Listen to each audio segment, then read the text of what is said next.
ফসেলসের প্রথম অ্যালবামের প্রথম গান এইটাই। এতটা পথ পেরিয়ে এসেছি তো দুজনে যেন হয়ে গেছি আরো অচেনা।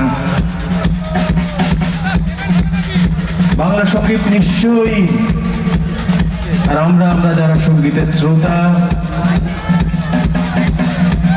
আমরা অনেকটা পথ পেরিয়ে তারপরেই বাংলা রককে গ্রহণ করতে পেরেছিলাম। আর গ্রহণ করবার পরে যে সম্পর্ক তৈরি হলো সেটা কেমন যেন অচেনা। প্রাথমিকভাবে তো ভীষণ অচেনা,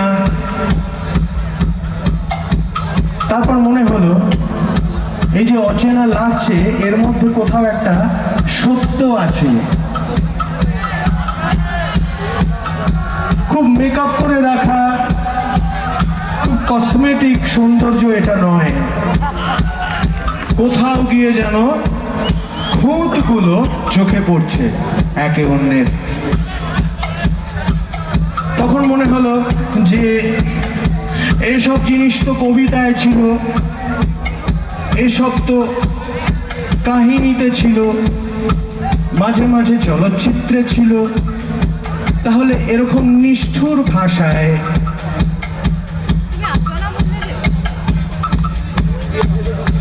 এরকম শারীরিক ভাবে তা বাংলা গানের মঞ্চে ছিল না কেন? বাংলা গানের মঞ্চে কি শরীর নেই?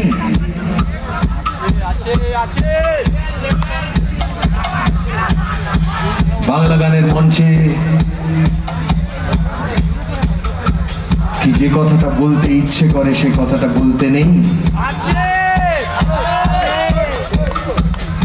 তার জন্য কি সাবেকি ভাষার প্রয়োজন?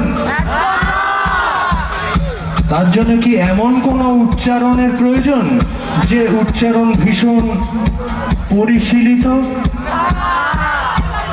আমাদের মনে হয়নি। আমাদের মনে হয়েছিল যে সারা বিশ্বে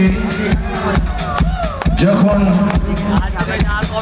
কাঁচা আবেগ প্রয়োজনে মঞ্চ বানিয়ে নিতে পারে তাহলে বাংলাও পারবে। আর সেই বিশ্বাস থেকেই বাংলা রক হাঁটি হাঁটি বাবা তার এতটা পথ পেরিয়ে আসা শুরু করলো। সেই গান আজকে এখানে গাওয়া হলো। এটা 2023। এই গানের জন্য এইরকম এত মানুষ ক্যালকাটা ইনস্টিটিউট অফ টেকনোলজির মঞ্চে, মাঠে, সেই প্রাঙ্গণে তারা জড়ো হয়েছেন এবং আমাদের সঙ্গে বাংলা রকের এই সফর তারাই চালিয়ে নিয়ে যাচ্ছেন। আমি আপনাদের বলি যে ফসেলস এর নতুন অ্যালবাম ফসেল 7 সেটা আমরা রেকর্ড করতে শুরু করে দিয়েছি। আপনাদের অনেক পছন্দের গান সেখানে থাকছে এবং খুব শিগগিরই তা আত্মপ্রকাশ করবে। এটা সম্ভব হচ্ছে শুধুমাত্র তোমরা ছিলে তাই। সেটাই সেটাই সেটাই আমাদের লড়াইয়ের পেহচান, সেটাই আমাদের চেনা ঠিকানার টান, আর সেটাই আমাদের বেঁচে